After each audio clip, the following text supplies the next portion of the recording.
Hi friends, कैसन बानी आप लोग। हमरा आशा बा कि आप लोग स्वस्थ होके मस्त होके आप लोग के बीच हम एक द्वार पूजा गीत सुनावे जाता नहीं। अगर अच्छा लगी तो हमारे चैनल पे नया बानी तो चैनल के सब्सक्राइब जरूर करो। ससुर जी ले आईनी बारियातिया,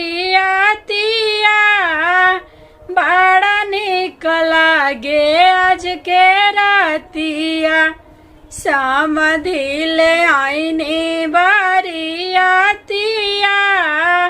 बड़ा निक लागे आज के रातिया।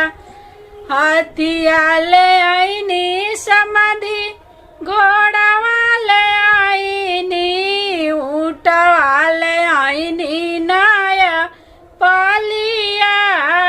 बड़ा निक लागे आज के रातिया।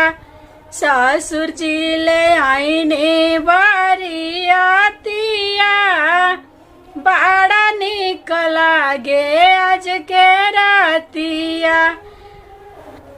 हारवा ले आईनी ससुर, नाथिया ले आईनी, झुमका ले आईनी मदरसिया।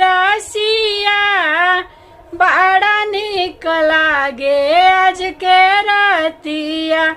ससुर जी ले आईनी बारियातिया, बड़ा निक लागे आज के रातिया।